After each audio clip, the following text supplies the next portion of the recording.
Imagine for a second that the rigid white scaffolding holding your body together right now is actually secretly whispering to your brain. For centuries, humanity has treated the human skeleton like nothing more than architectural support. We think of it as passive biology, just the beams and struts keeping us upright against gravity. But what if that scaffolding is actually a highly intelligent, biological command center? What if your bones are actively deciding how well you remember things, how resilient you are to stress, and even how stable your mood is today? It completely shatters the traditional medical paradigm, doesn't it? We are finally realizing that the skeleton is not just structural. It is a massive, highly active endocrine organ. It is constantly manufacturing and releasing signaling molecules that travel directly to the brain, the muscles, and our metabolic systems. The physical strength of your skeleton and the cognitive performance of your mind are biologically wired together in ways we are only just beginning to decode. That is exactly what we are diving into today. The idea that your skeleton is biologically active, hormonal, and metabolically intelligent. Let us start by dismantling the biggest myth of all. Most people look at an X-ray and see a static object, a piece of calcium that just sits there.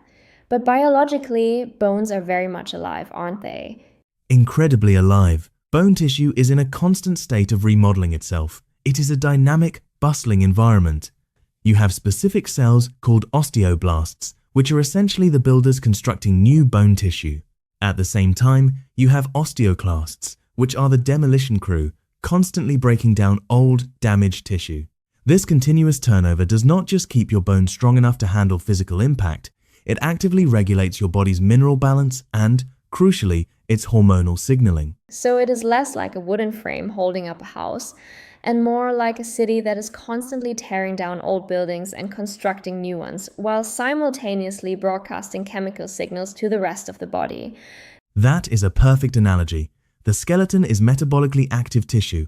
It is not inert scaffolding.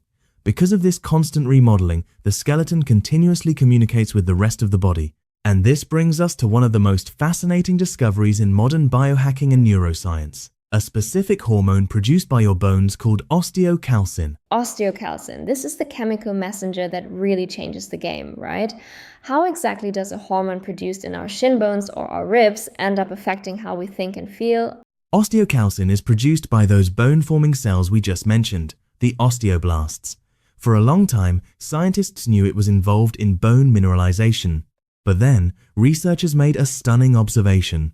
They discovered that osteocalcin actually enters the bloodstream, travels up to the brain, and crosses the blood-brain barrier. Once inside the brain, it interacts directly with regions involved in memory formation, learning, and emotional regulation. That is absolutely wild. So the skeleton is literally sending chemical text messages to the brain, telling it how to function? Precisely. Animal studies have shown that when osteocalcin signaling is optimized, cognitive function, spatial memory, and stress adaptation improve significantly. When it is suppressed, cognitive decline accelerates. This completely changed how scientists view bone biology. Traditionally, when we thought of the endocrine system, we thought of the thyroid, the adrenal glands, the pancreas, or the reproductive organs. Now, the skeleton has forcefully joined that conversation. It forces us to look at the human body as a deeply integrated network, rather than a collection of isolated parts. If the skeleton is regulating calcium metabolism, energy balance, insulin signaling, and neurological communication, it is acting like a hidden metabolic command center. And a highly sensitive one at that. The skeleton is deeply attuned to your environment and your behavior. This is why we have to completely rethink our approach to exercise, specifically resistance training and impact loading. I am so glad you brought that up, because usually when people think about lifting weights or doing high impact exercise, they think about building muscle or burning fat. They do not think about upgrading their brain function by stressing their bones. But they should. Mechanical loading, which is what happens when you lift something heavy or experience the impact of running or jumping, stimulates bone adaptation. The bones sense that mechanical stress and respond by increasing that remodeling process we talked about. When you stimulate bone remodeling, you simultaneously upregulate the release of osteocalcin and other signaling molecules. So, by putting physical stress on the skeleton, you are essentially turning up the volume on the positive signals being sent to the brain. Exactly. Exercise simultaneously affects blood flow, neuroplasticity, mitochondrial health, and skeletal physiology. This biological overlap may partly explain why physically active individuals do not just have stronger bodies, but consistently show better cognitive resilience, tighter mood regulation, and a much higher tolerance for psychological stress. Physical strength and mental strength share the exact same biological foundation. We evolved to move, to carry heavy things, to walk long distances, which makes me think about the modern world. We are living in a society where people spend enormous amounts of time sitting indoors, physically inactive, bathed in artificial light, staring at screens. It is a profound evolutionary mismatch. The human skeleton evolved under the constant demands of gravity, sunlight, physical labor, and relentless mechanical stimulation. When you adopt a highly sedentary lifestyle, you are drastically reducing bone loading. You are shutting down muscle activation and reducing circulation. The body is highly efficient. It interprets this physical inactivity biologically. It thinks, well, we are not moving, so we must not need a strong skeleton, and we probably do not need a sharp brain either. It is quietly weakening both our skeletal and neurological resilience at the exact same time. Unfortunately, yes. The body expects movement to trigger its survival pathways. When you remove movement, the skeleton slows down its chemical communication. This becomes critically important as we age.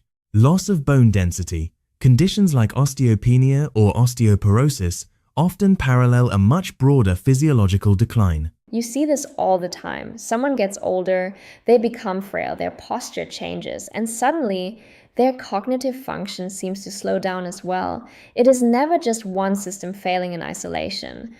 The body rarely declines in isolated systems. Bone density loss is usually accompanied by hormonal shifts, muscle loss, systemic inflammation, and metabolic dysfunction. Researchers are now intensely investigating the links between skeletal health, physical frailty, and cognitive aging. Protecting your bone health is not just about preventing a hip fracture when you are 80. It is quite literally about protecting your brain health, your memory, and your identity. That is a powerful way to frame it. It also brings up a fascinating emotional angle. If bones communicate with the brain and the brain communicates with the bones, how do our daily emotions and stress levels impact our skeleton? It is a two-way street, and it is incredibly sensitive. Chronic psychological stress elevates hormones like cortisol. Over time, high levels of cortisol actively suppress osteoblast function, the bone builders, and increase osteoclast activity, the bone destroyers. So, chronic emotional stress can actually thin out your bones. Wait, so staying in a toxic job or dealing with unmanaged anxiety could literally be degrading my skeleton? Biologically speaking, yes. Chronic stress shifts the skeleton into a catabolic state, but the reverse is also true, and this is where it gets optimistic. Physical activity and skeletal loading positively influence the pathways that regulate dopamine, serotonin, and brain-derived neurotrophic factor, or BDNF. Humans almost universally experience an improved mood after intense movement because multiple biological systems, including the skeletal endocrine network, activate simultaneously to reward that movement. Meaning that going to the gym, lifting heavy weights, or doing a high-impact sprint is not just a physical workout. It is quite literally neurological medicine.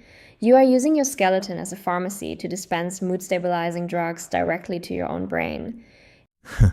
In many ways, that is exactly what is happening. You are leveraging ancient biological machinery to optimize your modern psychology. This completely changes the landscape of biohacking and preventative medicine.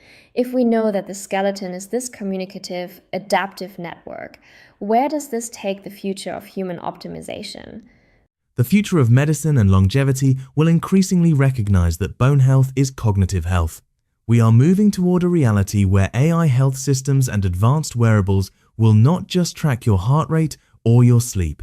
They will integrate data on your bone density, your movement patterns, your muscle mass, and your metabolic markers. So instead of just looking at a smartwatch to see if we took 10,000 steps, we will be looking at comprehensive longevity strategies that interpret how effectively our skeleton is communicating with our nervous system. Exactly. Future longevity medicine will focus heavily on maintaining the integrity of this bone-brain axis, because the skeleton is not simply structural support, it is a biological communication infrastructure. If the infrastructure degrades, the signals to the brain degrade with it. It leaves you with such a profound sense of respect for the human body. The skeleton is not silent. It is alive. It is adaptive.